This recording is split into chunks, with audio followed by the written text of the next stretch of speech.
Mesdames, Messieurs, bonsoir et bienvenue à ce 20h à la une de l'actualité, l'avancée de la mer. L'avancée de la mer, un facteur bloquant à l'expansion du tourisme au Sénégal. Le ministre Youssou Ndour a effectué une tournée de travail à Mbour. Des solutions sont annoncées pour améliorer la destination Sénégal.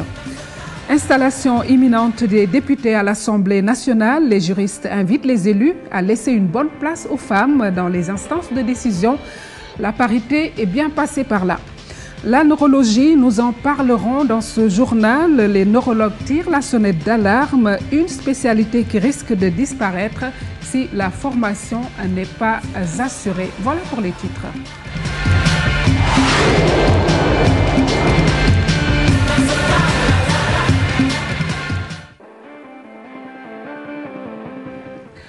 Mesdames, Messieurs, bonsoir. Tout d'abord, un petit détour du côté du théâtre, du grand théâtre, on va dire, ce soir.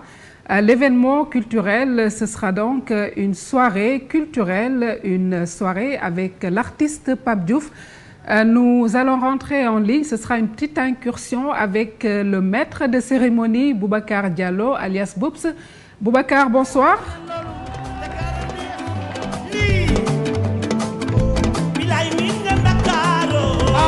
Eh bien, Boubacar Diallo n'est pas encore en ligne. De toute façon, c'était juste pour tâter le pouls du Grand Théâtre. Nous y reviendrons en fin d'édition puisque TFM vous transmettra en direct cette soirée au Grand Théâtre avec DJ Boubs et puis bien sûr beaucoup d'invités. Nous vous le disions en titre dans ce journal, écologie et situation touristique au Sénégal. L'érosion côtière plombe sérieusement l'expansion du tourisme, un phénomène que le ministre de la Culture, Youssou Ndour, compte prendre à bras-le-corps. Il a effectué une tournée de travail à Mbour même, la localité confrontée à l'avancée de la mer.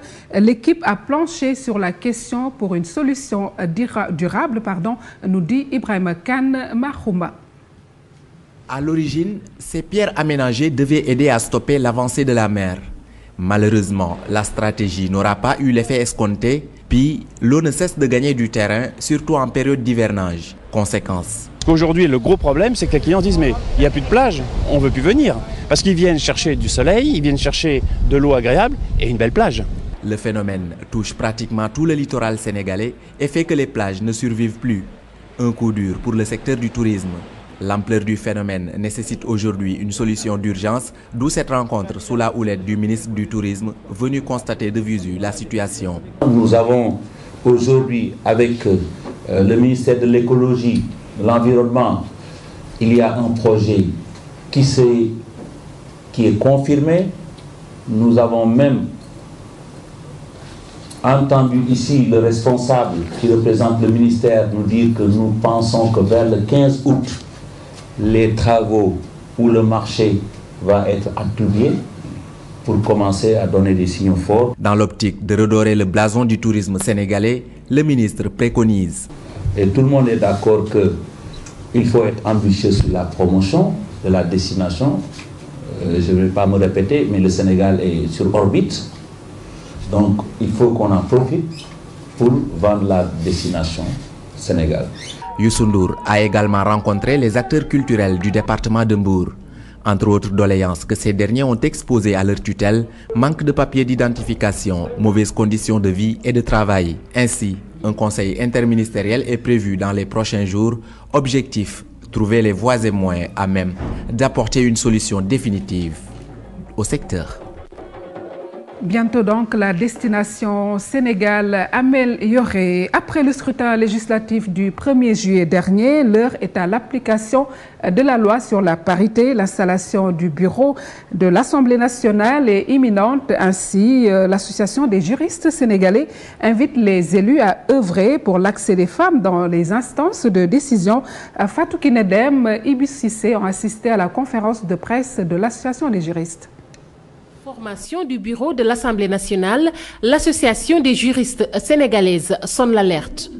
Il faut impérativement que cette Assemblée nationale nous montre qu'elle est enfin une Assemblée nationale qui se préoccupe du respect de l'état de droit, du respect de la Constitution, du respect des conventions signées et ratifiées par le Sénégal et qui impose qu'il y ait la parité dans toutes les assemblées électives. Nous voulons simplement, à défaut d'avoir une participation égalitaire, qu'on renforce l'accès des femmes aux instances de décision.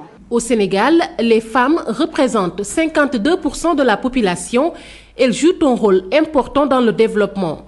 Par conséquent, ils devraient être fortement représentés dans les instances de décision. On parle de développement durable, on ne peut pas, je pense, une nouvelle gouvernance le faire sans tenir compte de la préoccupation de la moitié de la population, cette moitié étant féminine. La loi sur la parité, une cause jusqu'ici mal comprise par les Sénégalais, d'où l'importance de renforcer les moyens pouvant faciliter la vulgarisation. C'est le combat pour que nos langues nationales deviennent des langues officielles et que tous les textes législatifs, tous les textes réglementaires, tous les textes administratifs, les tribunaux, les écoles, qu'il y ait des manuels bilingues, multilingues, afin que tous les citoyens, quelle que soit leur langue, qu'il n'y ait pas de discrimination par la langue.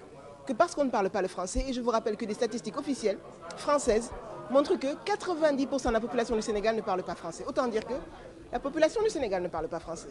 Donc le fait de mettre les lois en français, c'est un grand problème de compréhension. Et nous, il n'y a que les associations de la société civile qui font l'effort de traduire les textes dans les langues nationales. Fatou Kinedem, merci. La Banque mondiale déterminée à aider le Sénégal à recouvrer les biens mal acquis planqués à l'étranger. L'institution financière internationale invite les magistrats de la Cour de répression de l'enrichissement illicite à participer à la rencontre des procureurs qui se tient la semaine prochaine. Ce sera en Jordanie. Émile Van der Does de Villebois, c'est bien cela, annonce la nouvelle. Il est responsable de la Banque mondiale. Il est au micro de Chérif Dia et de Atanarba. Au niveau international, STAR, dès la semaine prochaine, fera se rencontrer les procureurs sénégalais avec leurs homologues de différents pays ciblés pendant la réunion du réseau STAR Interpol qui prendra place en Jordanie. STAR peut assurer une formation encore plus poussée en matière de tracking des fonds illicites, la coopération internationale, la confiscation et tout autre sujet lié au recouvrement des avoirs. Nous proposons d'organiser de telles formations à votre demande.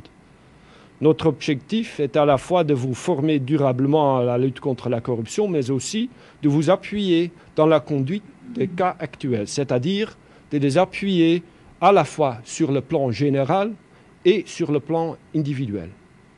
STAR sera là pour accompagner la réussite du Sénégal dans la traque et le retour des biens mal acquis.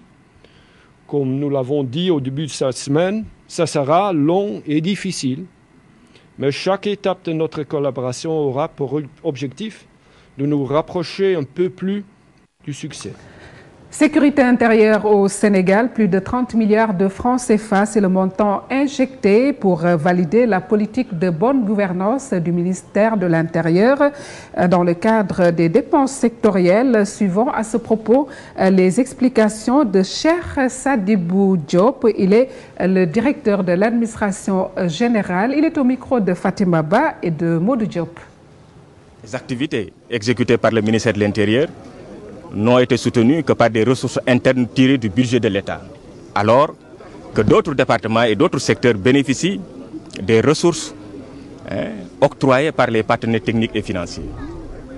Il s'agit maintenant, à travers cet exercice donc de validation des programmes et projets et de validation du plan de travail annuel pour 2013 également, doter les chefs de service de capacités pour concourir à la mobilisation des ressources à travers des requêtes de financement qui seraient destinées à des partenaires techniques et financiers pour permettre, avec le concours de ces ressources importantes et de ces opportunités, avec également l'accompagnement de l'État qui doit se concentrer davantage sur les missions régaliennes confiées au ministère de l'Intérieur pour permettre au département de l'Intérieur de jouer pleinement son rôle de renforcement de la sécurité humaine tout court, de promotion d'une administration territoriale de développement et également renforcer les moyens de prévention et de gestion des risques et catastrophes.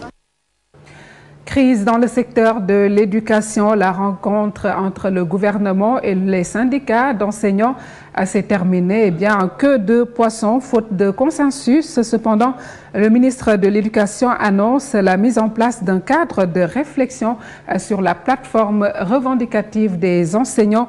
Compte rendu Birama Saounera et Mardia. Il s'agit pour le gouvernement de procéder au lancement des négociations avec des organisations syndicales d'enseignants.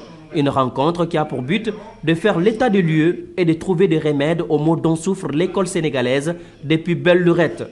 Cependant, à l'issue de cette rencontre qui a duré plus de 4 tours d'horloge, les syndicalistes ont exprimé leur déception. Selon eux, le gouvernement n'a pas montré un signe favorable à la satisfaction de leur plateforme revendicative. Au cours de ces négociations, il n'y a pas eu de propositions convenables, satisfaisantes et concrètes. Nous avons eu droit à un discours de confort, un discours qui ne tient pas la route, un discours qui ne prend pas en charge nos préoccupations. En nos mots, nous sommes sortis déçus. Nous avons noté des omissions graves par rapport à certaines questions dites fondamentales. Je veux citer la question de la validation des années de volontariat, de contractualisation et de vacation pour les enseignants fonctionnaires. Je veux citer la question de la formation diplômante des instructeurs adjoints. Pour sa part, le ministre du Travail, de la fonction publique et des relations avec les institutions a déclaré que le gouvernement prendra toutes les dispositions afin que les négociations puissent aboutir à des issues heureuses. La position qui s'est dégagée, c'est que toutes les organisations syndicales ont posé un problème de fond qu'ils partagent avec le gouvernement, c'est qu'il faut qu'on aille vers des ruptures. Et notre position, c'est d'aller vers des ruptures. Et aller vers des ruptures, c'est quoi? C'est que pour nous, en réalité, quand on convoque la commission bipartite, elle aura non seulement à faire le listing des revendications et des points d'accord, mais elle aura aussi à prendre connaissance de la position du gouvernement sur l'état d'exécution de chaque accord. Pour trouver des solutions aux préoccupations des enseignants, le ministre a annoncé la tenue d'un conseil interministériel le 27 juillet prochain. C'est là pour permettre sans doute une rentrée paisible et un bon déroulement de l'année scolaire 2012-2013.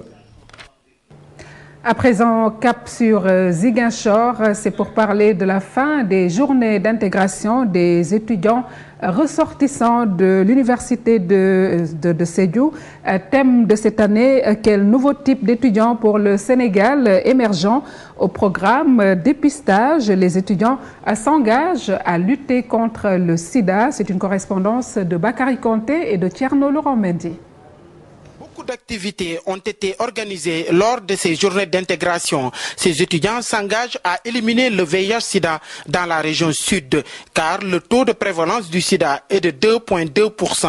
Il dépasse la moyenne nationale qui est de 0,7%. Donc je crois que c'est mieux de savoir vraiment ce qu'on a, de ne pas vivre dans l'ignorance et vraiment assurer son avenir. Donc c'est une raison personnelle que moi j'ai pris pour pouvoir faire le dépistage. Donc ça va de soi, quoi. On ne m'a pas forcé, j'ai fait la chose de façon volontaire. Le but de ces manifestations également, c'est de discuter, comme je le disais tantôt, des questions pédagogiques, mais surtout des thèmes qui ont trait à la citoyenneté. C'est parce que nous nous inscrivons dans le sens quand même pour pouvoir être quand même devenir des citoyens accomplis, des citoyens exemplaires. Le conférencier est largement revenu sur le thème « Quel nouveau type d'étudiant pour un Sénégal émergent ?» Le thème, à mon avis, c'est très pertinent. Quand vous dites par exemple « Quel nouveau type d'étudiant », cela veut dire qu'il y a nécessairement une volonté de rupture. Donc ça veut dire que certainement il y a une ancienne manière de faire, il y a maintenant un changement qu'il faudrait opérer, au niveau d'abord de la vision, au niveau également des mentalités, au niveau également du comportement. Il y avait aussi de la culture, le djambadon, la danse mandingue. Voilà, Chérif Dia qui faisait bien partie de ces danseurs. Justement, nous vous le disions en titre, la neurologie risque de disparaître au Sénégal. Le déficit de formation serait bien passé par là si cela arrivait. C'est l'alerte d'un professeur en neurologie ce samedi au cours d'une table ronde sur la prise en charge de l'épilepsie. Sanofi et la Ligue sénégalaise comptent organiser une caravane à travers le pays. Reportage Chérif Dia. Image Gervais Yao. L'épilepsie est un problème de santé publique dont l'ampleur chez les enfants inquiète les spécialistes. Sanofi et la Ligue sénégalaise contre l'épilepsie mènent la sensibilisation pour réduire le mal. Le taux de prévalence tourne au Sénégal entre 8 et 14 pour 1000. C'est un taux important rapporté à la population du Sénégal et ça concerne principalement les enfants. Et malheureusement, 80% des enfants épileptiques ne sont pas traités. Et il faut savoir qu'en Afrique, ici en particulier, nous avons l'un des plus hauts taux de prévalence de cette maladie dans le monde. Ces deux structures innovent dans la prise en charge de la pathologie. C'est à travers une caravane de l'épilepsie dans tout le pays. Il se matérialise aussi par la mise à disposition des populations de traitements de qualité et efficaces. Il est important que pour un problème de santé publique, les médecins non spécialistes, les agents de santé non spécialistes puissent prendre en charge cette maladie. L'épilepsie ne peut pas être prise en charge uniquement par les neurologues parce que tous les neurologues, un peu près d'une vingtaine, officient à Dakar. Et les Sénégalais ne vivent pas seulement à Dakar, ils vivent sur l'ensemble du territoire national. La prise en charge de l'épilepsie est rendue difficile par le déficit de neurologues au Sénégal. Les spécialistes tirent la sonnette d'alarme. Il est évident que par exemple, la formation des neurologues dans notre pays est un problème s'intègre dans le contexte général de la formation des spécialistes dans notre pays. C'est un problème politique, c'est un problème qui relève de la responsabilité des autorités sanitaires et politiques.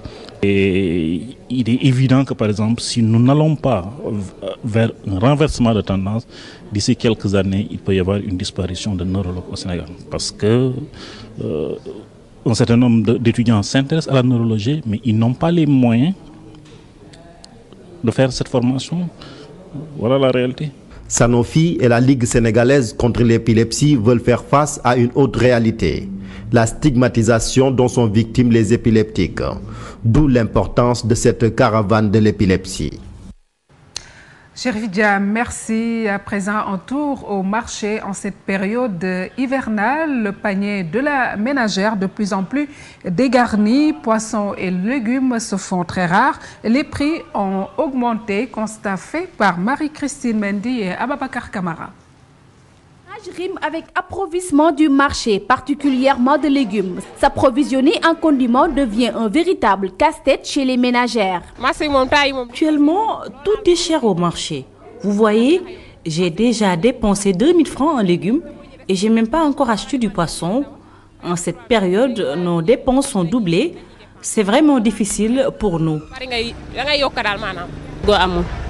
Vous voyez, il n'y a pas de poisson ni de légumes. Avant, j'achetais la botte de salade à 200 francs et cela suffisait pour le dîner. Aujourd'hui, j'ai dû acheter plus et même avec cela, ça ne suffit pas. Les prix augmentent à un niveau considérable, normal selon les vendeuses. C'est trop cher. Le kilo de tomates coûte 800 francs actuellement. Avant, on pouvait l'avoir même à 250 francs. C'est normal que les prix des légumes augmentent. Ce n'est pas de notre faute. Nous les achetons à Tcharoy. Là-bas, en cette période d'hivernage, il n'y a pas beaucoup de légumes.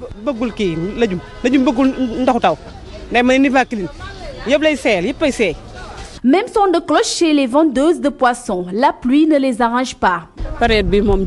Nous n'avons pas beaucoup de poissons. Les pêcheurs peuvent aller en mer et rentrer les mains vides parfois. Franchement, l'hivernage ne nous arrange pas du tout. Vivement que cette période de pluie passe vite selon les ménagères, afin que les prix reviennent à la normale, surtout avec l'approche du Ramadan. Nous restons dans le domaine du marché avec les femmes transformatrices de produits, de poissons plutôt. Un site de transformation du produit a été installé au quai de pêche de Yoff. Elles ambitionnent de faire une production de qualité pour s'ouvrir au marché international, nous dit Nafissatou Silla et Ababakar Kamara. Les femmes dans les 7 régions maritimes du Sénégal s'activent autour de la transformation de produits halieutiques. À Dakar, Yoff fait partie des sites les plus importants.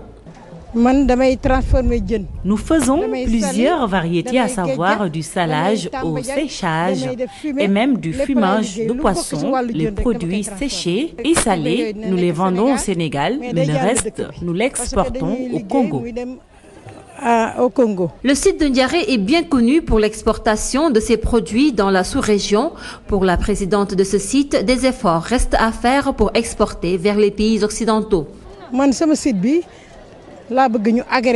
Le Sénégal ne possède pas d'agrément pour les produits transformés et je voudrais qu'on agrée ce site pour que je puisse exporter normalement. Je voudrais également que l'on m'aide à obtenir des agréments pour l'Europe et l'Asie. Et je souhaite aussi que tous les sites de transformation exportent comme celui de Ndiaré et ne pas vendre leurs produits à d'autres personnes qui le feront à leur place.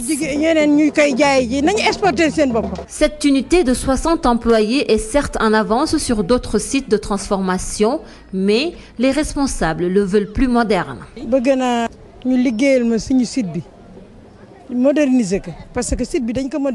Je voudrais que l'on modernise davantage ce site. Je voudrais également que le sol soit bien fait, mais aussi une chambre froide pour conserver normalement les produits. Ce site ne possède même pas de clé de séchage fonctionnelle, ce qui peut constituer un frein pour l'obtention d'un agrément.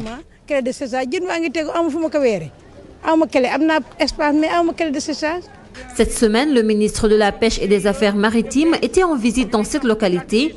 Les pêcheurs et les transformatrices de poissons ont posé leurs doléances, entre autres un quai de pêche qui répond à des normes et un site digne d'exporter des produits transformés de qualité.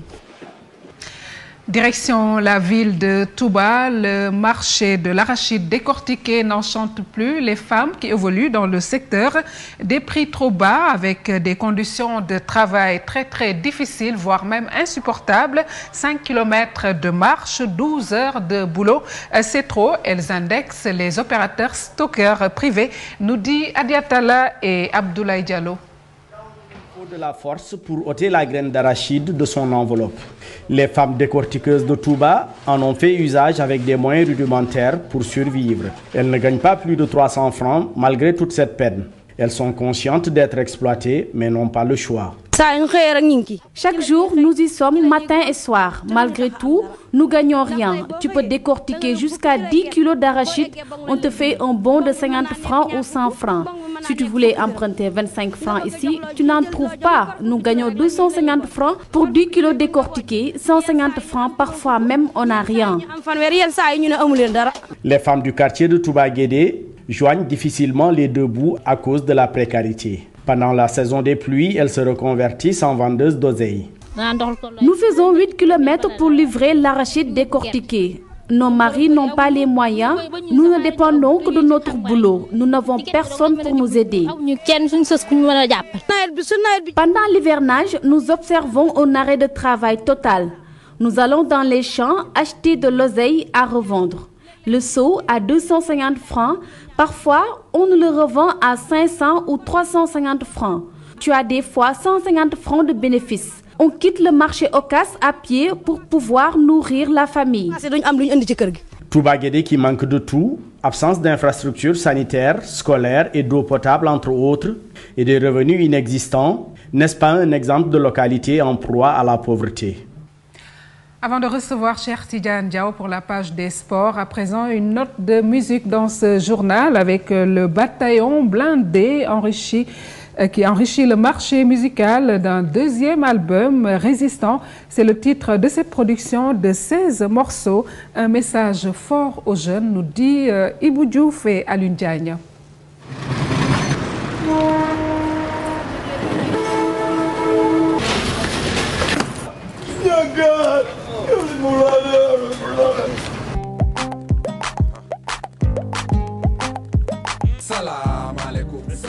Costume revisité, hip-hop avec toujours ce style original, les trois amis du bataillon blindé reviennent avec un deuxième album sur la scène musicale, Résistant, le titre de cette production. Résistant, c'est un clin d'œil à nos résistants, Sankara, Nelson Mandela, Lumumba, Jomo Kenyatta, Blondin Diop, tous ces gens qui ont contribué à la libération et à la démocratisation du continent africain. Mais aussi, c'est un rappel au peuple sénégalais, au peuple africain, c'est un rappel aux populations que c'est elles le pouvoir, que le véritable pouvoir, ce n'est pas ce qui nous dirige, mais c'est plutôt les peuples.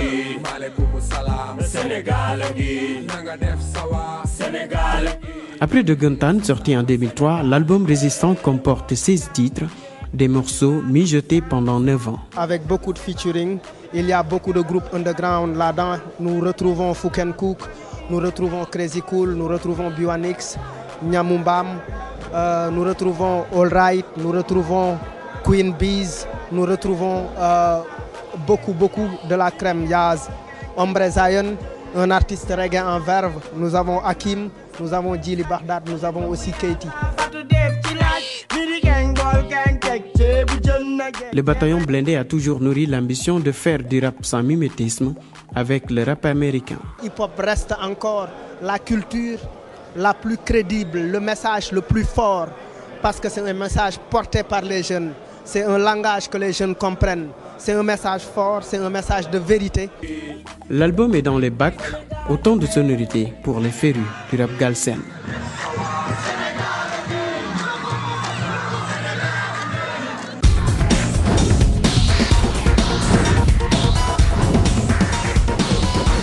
L'actualité sportive, c'est avec Cheikh Tidiane Diao. Bonsoir. Bonsoir Ndeye Fatou. Voilà, nous démarrons avec les images de la victoire des Lions de la Teranga sur l'Espagne. C'était hier. Oui, les Lions olympiques donc, qui entament de la meilleure des façons ces Jeux olympiques donc, qui vont se dérouler à Londres. Ils sont allés battre l'Espagne chez elle 2-0. Début signé Ibrahima Seck et Sadio Mané. Rappelons que la Rojita était presque au complet. Seul manquaient à l'appel les champions d'Europe que sont Jordi Alba et Xavi Martinez. Les Lions du Sénégal doivent encore livrer 2 matchs amicaux contre la Suisse et la Corée du Sud avant de jouer la Grande-Bretagne pour l'ouverture du tournoi olympique. Et puis le Paris Saint-Germain en amical cet après-midi donc qui fait match nul 2 buts partout avec le CSKA Moscou avec des buts signés Peggy Ludoula et Kevin Gamero. Retour ici au Sénégal pour parler de basketball avec la finale de la Coupe du Maire chez les hommes. C'est l'AS Douanes qui enlève le trophée au détriment de la Jeanne d'Arc. Score final 77-64. Actuellement, c'est la finale dames qui se joue entre Duc et Union Sportive de Ouakam. À l'entame du 4e quart-temps, ce sont les Duchesses qui sont devant de 20 points d'écart. Nous y reviendrons avec nos reporters qui sont au stadium. Plus précisément, ça un stadium et puis athlétisme à présent avec l'ancien champion d'Afrique du 100 mètres sénégalais. Il s'appelle Amadou Mbani Kambaï, basé actuellement à Paris. L'homme ne comprend pas le fait que la délégation du Sénégal ne soit composée que d'officiels et pas de techniciens pour encadrer les athlètes sénégalais. Je vous propose de l'écouter. Ce que je ne comprends pas, c'est qu'on puisse aller au jeu. On va amener le président de la fédération va partir, le vice-président va partir, le directeur technique va partir, sauf qu'il n'y aura pas d'entraîneur. Et ça, c'est grave, parce que les athlètes vont faire 2 semaines, et pendant ces 2 semaines-là, ils ne vont pas se croiser les bras. Ils ont 1 semaine de compétition, donc ça veut dire qu'ils vont s'entraîner. Et là, sur l'entraînement, ils ont des entraîneurs personnels qui sont en France, mais qui ne sont pas accrédités. Donc, ils ne pourront pas venir entraîner ces athlètes-là. Sinon, les athlètes sont obligés de sortir du centre d'entraînement olympique pour aller s'entraîner ailleurs, ce qui est désolant. Voilà, donc vous pourrez suivre cet entretien beaucoup plus en détail dans Planète Sport ce lundi avec Pape Abdoulaye Der. Ndeye Fatou, c'était tout pour la page des sports. Merci à vous, cher Tidiane Diao, et surtout restez avec nous. Du côté du Grand Théâtre, un duplex avec l'équipe technique d'ici et d'ailleurs, Ibou Diouf, Vieux Diouf plutôt, et puis le maître de cérémonie, c'est bien Boubacar Diallo, alias Boubs, que je vois bien. Tout à l'heure, on n'a pas pu vous voir. J'espère que ça va pour l'instant. Ça va très bien pour l'instant. Ndeye Fatou, merci beaucoup. Bonsoir à toutes et à tous. Bonsoir, très chers téléspectateurs. Ravi de vous retrouver sur cette antenne de la télévision Futur Média. Ndeye Fatou, votre journal était un véritable régal que nous avons pu regarder à partir du Grand Théâtre National. c'est avec un grand plaisir. Mesdames, Messieurs, nous sommes encore là ce soir pour le grand béguet avec Pape Diouf et la génération consciente qui va fêter son anniversaire. Ce sera exceptionnel tout à l'heure. Ndeye Fatou, retenez que Papa Ndiaye Chopet est déjà dans les coulisses. Gelongal est déjà dans les coulisses. Fata, le groupe Dab Brains, Aïda Samb, Viviane ont tous répondu à l'invitation de Pape Diouf et la génération consciente d'autres grandes stars de la musique sénégalaise comme Baye Faye. Et puis d'autres grands noms de la musique seront là dans quelques instants. Et nous attendons aussi l'arrivée du ministre de la Culture et du Tourisme, à qui Pape Diouf a choisi de rendre hommage. Nous attendons aussi l'arrivée du maître Doudou Ndiaye Rose, à qui aussi Pape Diouf a choisi de rendre hommage. Ce sera en direct du Grand Théâtre. Alors, ne vous faites pas raconter l'événement. Vous l'aurez en direct sur cette antenne de la télévision Futur Média. Pape Diouf a préparé un spectacle de 4 heures en direct sur cette antenne de la télévision Futur Média. Nous sommes là pour vous servir. Vous savez que pour chaque grand événement, la télévision Futur Média, le groupe Futur Média, la radio RFM, le journal L'Observateur et en même temps TFM, nous sommes toujours là pour servir les téléspectateurs, servir les Sénégalais, innover encore et vous accompagner. Ndeye Fatou, à vous. Boubacar, alors on constate de très très belles couleurs d'été que vous êtes en train d'afficher, mais la question est de savoir, est-ce qu'il y aura d'autres surprises à part celles que vous avez déjà annoncées? Énormément de surprises. C'est une soirée qui sera très différente en termes de spectacle, en termes d'entrée de spectacle, mais aussi d'autres surprises que j'aimerais pas annoncer. J'aimerais juste permettre aux téléspectateurs de découvrir en même temps que tout le monde ce qui va se passer parce que les téléspectateurs vont être gâtés ce soir et en même temps, Dakar ne dort pas. Les équipes de Dakar ne dorment pas, seront sur le terrain. Bessel Bass sera en direct de Castor et puis nos amis seront aussi en direct de Toubab Dialaw. Nyatamba sera à Wakam et puis Ndeye Ndak sera avec moi sur le plateau. Amina Poté sera à Saint-Louis. Ce sera un homme Roglio télévisé exceptionnel à vivre sur cette antenne de la télévision Futur Média pour faire plaisir à nos amis qui se trouvent un peu partout en France, un peu partout en Europe, aux États-Unis. Et vous n'ignorez pas, Ndeye Fatou, que nous sommes dans CanalSat, nous sommes regardés partout à travers le monde. Nous sommes dans Free et dans Bouygues en France. Alors ça veut dire tout simplement que ça va être une très belle soirée. Alors, ça va être une très très belle soirée, Boubacar Ba alias Boubs. Merci, c'est le maître de cérémonie de cette soirée qui va se passer au Grand Théâtre. Cher Tidiane Diao, je pense que vous serez là-bas. Oh. Non, je serai devant mon poste de téléviseur. Non, je serai devant mon poste de téléviseur, c'est pas grave. Ah, puisque c'est en direct, bien sûr, donc ils ont le choix. Mais le déplacement, je vous le conseille, vous ne le regretterez pas. Moi, le temps de cueillir monsieur, je serai là-bas. À tout à l'heure. Merci d'avoir suivi ce journal. On se retrouve demain, Inch'Allah, pour un autre 20h.